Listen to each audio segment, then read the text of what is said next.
Elhamdülillah ve salatu ve selamu ala Resulillah. Rabbi şrah li sadri ve yessir li emri ve ahlul ukdeten min lisani yefkahu kavli amma ba'd.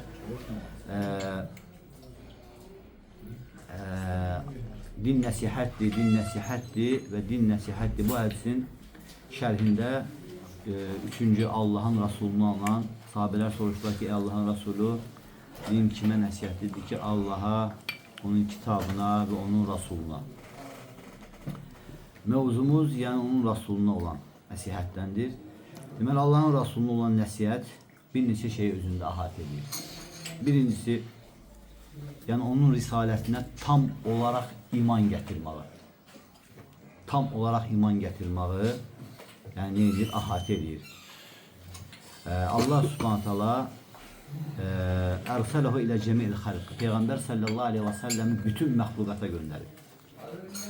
Ərəblərə və həmçinin əcnəbilərə, həm ərəblərə, həm qeyri-ərəblərə, insanlara və həmçinin cinlərə.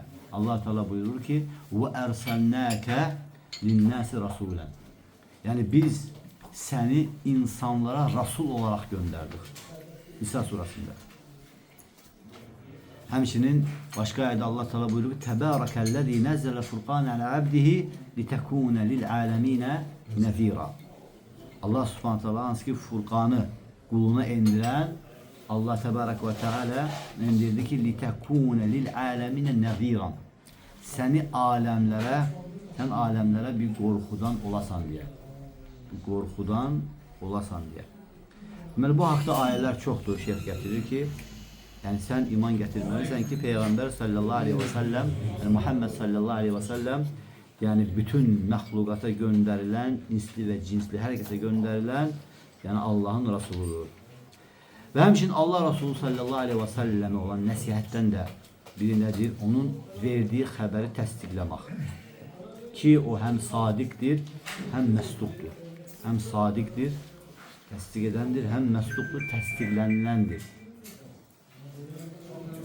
Yani verdiği xəbərlər təsdiq edirsən, təsdiqlənir və həmçinin vəhiy baxımından da yəni təsdiqləndirilmişdir. Ne yalan danışmaz, ne de yalanlanmaz. Peygamber sallallahu aleyhi ve sellem ne yalan danışmaz, ne de ki yalanlanmaz. Ve həmçinin Allah'ın Resulüne sallallahu aleyhi ve sellem nəsihətlərindən biri odur ki, ona doğru olarak tabi olmaq. Yani onun şəriətindən heç nəyi keçməmək və onun şəriətinə naqislıq etməmək. Həmçinin onu bütün ibadətlərdə özün üçün imam təyin etmək. Bu da Peygamber sallallahu aleyhi ve sellem olan nəsihətindən sayılır. Çünkü Peygamber sallallahu aleyhi ve sellem yani bu ümmetin imamıdır. Ve ona tabi olunur. Ve ondan başka hiç kəsə tabi olunmur. Yalnız kim istisnadır burada? Yalnız oyla Resul arasında olan bir vasıta varsa. Oyla Resul arasında olan bir vasıta varsa onda o şəxsə tabi olma var. Mesela sende elin yoktu. Kimdəsə alimde o elim var. Peygamber sallallahu aleyhi ve sellem'in elimi. Artık ona tabi olmalı olar. Ki onda Peygamber sallallahu aleyhi ve sellem'in elimi var. Şeriat var. Ne oldu? Ve sonra şeyh diyor ki eğer kimse belə varsa bu zaman diyor ki bu kişiye tabi olmakta bir problem yoktur. Lakin burada bir şart var. Şart odur ki etiqad eləməlisən ki o sənlə şəriət arasında olan bir vasitədir. Sənlə hemen şəxs alim kimdeki elim var o sənlə şəriət arasında olan bir vasitədir. Bu da müstəqil olarak ona tabi olmağı gərəkdirmir. Əhatə edəmir. Müstəqil olarak kime tabi olunur? Peygamber sallallahu aleyhi ve sellem. Ondan başka hiç kəsə müstəqil olarak tabi olunmur. Ona göre de İmam Malik rahimehullah dedi her bir şəxsin sözü götürülə də bilər, rədd oluna da bilər. Bu qəbir sahibindən başka. Peygamber sallallahu aleyhi ve sellem işarə edir. Niye? Çünkü Peygamber sallallahu aleyhi ve selleme itaat mutlakandır. İtaat mutlakandır. Tabiçlik mutlakandır. Necə ki Allah Teala Kur'an-ı Kerim'de buyuruyor ki: "Ya eyyuhellezine amenu" Ey iman getiren kəslər, "Ati'ullaha ve ati'ir Rasul." Allah'a ve Resul'a tabi olun. Allah'a tabi olun ve Resul'a tabi olun. İtaat edin. Sonra diyor ki yani ve ulul emri minkum. Sizden olan emir sahiplerine itaat edin.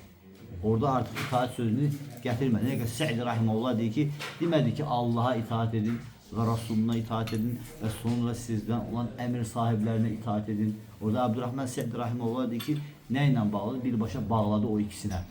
Emirlere itaati o ikisine bağladı. O itaate bağladı. Deməli o sonra dedi ki, فَاِنْ تَنَازَعْتُمْ ف۪ي şeyin. Eğer aranızda ihtilaf varsa, فَرُدُّهِ اِلَى اللّٰهِ وَرَسُولِهِ. Onu Allah'a ve Resulüne qaytarın.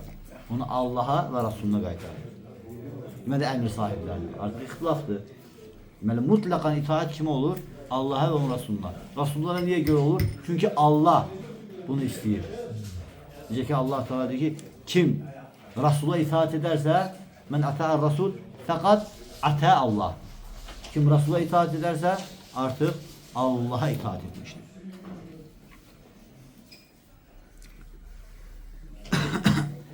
Ve ona göre de şeyh diyor ki hiçbir kese şer'i cəhətdən tabi olunmur. Yani Peygamber sallallahu aleyhi ve sellem'den başka, bu da Allah'ın emriyledir. Ondan başka, yani başkasına geldikte ise o sadece Peygamber sallallahu aleyhi ve sellem'den olan her hansı bir yani şeriatı yani sana çattıran sayılır. Necə ki Peygamber sallallahu aleyhi ve sellem buyurur ki bellihu anni velev ayeten. Yani menden yani çatdırın, hatta bir ayə olsa da belə. Bir ayə olsa da belə məndən çatdırın. Yəni təbliğ elə, çatdır. Və həmçinin Allah'ın Resulü olan nəsihətdəndir ki, yəni onun şəriətini qorumaq. Naqisləşdirici şeylərdən onun şəriətini qorumaq və həmçinin yəni onun şəriətini heç bir şey artırmamaq. Yani bu kimi şeylerden onu korumak. Hansı ki onun şeriatında yoktur. Kimse bunu artırmak isterse sen onun şeriatını yani korumalısan. Allah Resulü sallallahu aleyhi ve sellem şeriatını koruyor. Bidət. Eğer bidətlər korunurlarsa onda yer üzerinde bidət baş vermez. Təbliğat aparırlarsa baş vermez. Ona göre şeyh getirir ki bütün bidət əhliyle hem sözle, hem fiille, hem etiqadla ne eləməlisən? Müharibə elan, yani hərb eləməlisən, vuruşmalısan. Çünkü bidətin hamısı bir babdandır. Yani bidətin hamısı nədir? Hamısı zəlalətdir. Onun yaxşı tərəfi yoxdur. Necə ki, yani Peygamber sallallahu aleyhi ve sellem buyurur ki, kullu bid'atin dalalə. Bütün bid'atin her biri nədir? Zəlalətdir. Ve burada Peygamber sallallahu aleyhi ve sellem bid'atin ne söz cəhətdən olan bid'ati, ne feil cəhətdən olan bid'ati, ne de ki etiqad cəhətdən olan bid'ati. Heç birini istisna eləmir. Ne dedi? Kullu bid'atin dalalə. Ərəb dili bilənlər bilir. Yani burada bid'at sözü qeyri-müəyyənlikdə gəldi. Kullu bid'atin. Qeyri-müəyyənlikdə gəlməsi nəyə əhatə edir? Hər bir. Yani umumiliği ifade ediyor. Yani bütün bid'at bura daxildir. Yani bütün bid'at yani bura daxildir. Ve hemşin Peygamber sallallahu aleyhi ve sellemin yoluna muhalif olan her bir şey bura daxildir. Hemşinin istir əqidə baxımından, istir söz baxımından, istir feil baxımından. Yani kim yani əqidədə, sözdə və əməldə hər hansı bir şey gətirərsə, o Peygamber sallallahu aleyhi ve sellemin gətirdiyinə olmazsa, muhalif olarsa, o ne sayılır? O bid'at sayılır. Bid'at sayılır. Ve hemşin Allah Resulü sallallahu aleyhi ve selleme olan nəsihətdən də biri odur ki, bidət əhli ilə müharibə etmək. Yəni onlarla vuruşmaq. Yəni necə ki deyir, onlar o sünnə ilə vuruşurlar. Siz də bidətlə vuruşmalısınız. Aydın oldu. Necə ki onlar sünnə ilə vuruşurlar. Yəni bidətlərini insanlar içərisində yaymaları, bidətlərini insanlar içərisində təbliğ eləmələri onların sünnə ilə vuruşmalarıdır. Sen de əks olarak onların bidəti ilə vuruşmalı. Sen vuruşmasan onların bidəti ilə, yani onlar sünnə ilə vuruşacaqlar. Onlar gətirəcəklər o bidəti. Ona görə sən sünnəni yaymağa çalışmalısan ki o bidət aradan qaldırılsın. Əgər onlar sözlə sünnə ilə müharibə elan edirlərsə, sən də onlarla sözlə müharibə edəcəksən. Əgər onlar feillə, əməllə sünnə ilə müharibə edirlərsə, sən də feillə, əməllə, sünnə ilə müharibə edəcəksən. Çünki cəzaən və fəqan. Yəni cəza olaraq aydın oldu. Çünki əl-cəza min cinsil əməl. Yəni cəza əməlin cinsinə görə. Yəni hədə min nəsihəti Rasul sallallahu əleyhi və səlləm, həqiqətən bu da Peyğəmbər sallallahu əleyhi və səlləmə olan nəsihətdən sayılır.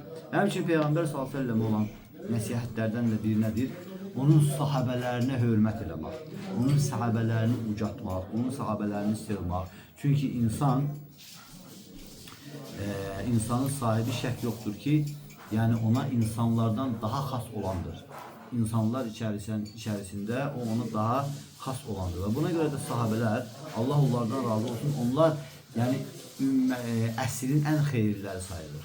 Əsrlərin yəni ən xeyirliləri sayılır. Çünki yəni onlar Allah Resulü sallallahu aleyhi və səlləmin sahabələridir. Və kim də deyir ki, yəni sahabələri söyərsə və yaxud onlara nifrət edərsə və yaxud da ki, onlara istehza edərsə, məsxərəyə qoyarsa və yaxud da ki, onlardan hər hansı bir şey, yəni hər hansı bir şey işarə edərək onlara lağlağa edərsə, o zaman deyir bu, yəni Peyğəmbər sallallahu aleyhi və səlləmin nəsihətdən deyil. Yəni hətta iddia edərsə ki, mən Peyğəmbər sallallahu əleyhi və səlləmə bunu nəsihətdən, mənim Peyğəmbər sallallahu əleyhi və səlləm olan nəsihətim var. Yəni bu Peyğəmbər sallallahu nəsihətdən deyil, əksinə bu yalandır. Necə ola bilər ki, bir insan yəni Peyğəmbər sallallahu əleyhi və səlləmin yəni sahabələrini söysün və onlara nifrət etsin və Peyğəmbər sallallahu əleyhi və səlləmi sevdiyi halda? Bu mümkün deyil. Əgər bir insan Peyğəmbər sallallahu əleyhi və səlləmi sevirsə, mütləq onun sahabələrini sevməlidir. Söyə bilməz və onlara nifrət edə bilməz. Və misal olaraq da rafizilər, şiələr. Deyirlər ki, biz Peyğəmbər sallallahu əleyhi və səlləmi sevirik. Sən necə Peyğəmbər sallallahu əleyhi və səlləm sevirsən ki, onun sahabələrini, hətta yəni ən yaxın, ən sevdiyi, ən çox sevdiyi zövcəsi Ayşə radiyallahu anhaya böhtan atırsan. Onun atasına böhtan atırsan. Ömər radiyallahu anh'a böhtan atırsan. Osman'a böhtan atırsan. Yəni bunlar hamısı nədir? Bunlar hamısı yəni əslində Peyğəmbər sallallahu aleyhi və səlləmə sataşmaqdır. Əslində Peyğəmbər sallallahu aleyhi və səlləmə sataşmaqdır. Və artıq Peyğəmbər sallallahu aleyhi və səlləm buyurmuşdu ki, "Əl-məru alə dini xəlilihi fəlyanzur əhadakum men yuxalil." Yəni sizdən biriniz, yəni kişi deyir ki, öz dostunun dinindədir, sizdən biriniz dostluq etdiyinə baxsın. Əgər Peyğəmbər sallallahu aleyhi və səlləmin sahabələrini, yəni deyir ki, söyən və iftira atan, yalancı, yəni Allah Resulü sallallahu aleyhi və səlləm sahabələrini söyürsə, o həqiqətdə deyir ki, artıq Peyğəmbər sallallahu aleyhi və səlləm söyür. Artıq deyir, o Peyğəmbər sallallahu aleyhi və səlləm söyür. Əksinə bu həqiqətdə deyir, onun şəriətini ləkələyir. Çünki deyir ki, bizə o şəriəti çatdıranlar sahabələrdir. Allah onlardan razı olsun. Yəni ki, فَإِذَا كَانَ أَهْلًا لِلسَّبِ وَالْغَزَحِ لَمْ يُوثِقْ بِالشَّرِعِ. Əgər deyir ki, o şəriəti çatdıranlar, yəni söyüş əhli, ləkələnlər şəxslər olursa, o zaman deyir, şəriət bizə deməli, ləkələnən insanlar tərəfindən gələ bilməz. Yəni, şəriət bizə belə gələ bilməz. Əksinə deyir, Peyğəmbər s.ə.v-in deməli, sahabələri söymək, Allah onlardan razı olsun, bu deyir, Allahı da söyməkdir. Çünki Şeyx burada sonra dua edir ki, Əsəlullah afiyyə və qadhin fi hikməti ən yaxtar nəbiyyihi. Yəni Allah subhanətələrdən buna görə afiyət istəyirik. Əgər kimsə belə bir şey edirsə, artıq deyir ki, yəni Allah talanın Peyğəmbər sallallahu aleyhi və səlləm üçün, yəni o seçdiyinin hikmətini ləkələyir. Allah Teala kimi seçib? Peyğəmbər sallallahu aleyhi və səlləm. Peyğəmbəri seçib və sonra da sallallahu aleyhi və səlləm. Sonra da ona uyğun insanlar seçib. Ona uyğun insanlar seçib. Necə ki, insanı möminlə müminin evlənməsi icazəli olduğu kimi və həmçinin zinakarla zinakara evləndirərək Allah Teala deməsi, möminlə mümini, yəni və həmçinin Peyğəmbər s.ə.v zövcəsi də, zövcələri də hamısı Peyğəmbər s.ə.və layiq insanlardır. Onun ətrafındakı sahabələr də, iman gətirənlər də Peyğəmbər s.ə.və layiq insanlardır. Yəni onları söymək, birbaşa Peyğəmbər s.ə.v-i söymək. Peyğəmbər s.ə.v-i söymək, birbaşa Allah subhanətəlanı söymək. Və onun şəriətini, göndərdiyi şəriəti ləkələməkdir, sahabələri söymək. Çünki şəriəti ləkələyirsən. Şəriəti çatdıranlar onlardır. Şəriət onların vasitəsilə bizə gəlib çatıb. Onlar idi elmdə, fiqdə, hər şeydə, əqidədə Hər şeydə, əməldə ən siq olanlar, ən mötəbər olanlar. Sən ən mötəbər olanları gözdən salsan, bir gün sən özün yalancıdan nəyisə qəbul etmək istəmirsən. Facirdən, günahkardan nəyisə qəbul etmək istəmirsən. Necə ola bilər ki, sən sahabələri tən edəsən və onlardan sonra onlardan nəyi götürəsən? Yəni əzəmətli onun göndərdiyi şəriəti götürəsən. Bu mümkün deyil. O zaman deyir, Peyğəmbər s.ə.v nəsihətdən sayılır, onun sahabələrini sevmək, onun sahabələrini hörmət etmək və onun sahabələrini ucatmaq. Bu da dindəndir. Subhanəkə Allahumma və bihamdik və əşhədu en la ilahə illallah, nəstəğfiruke və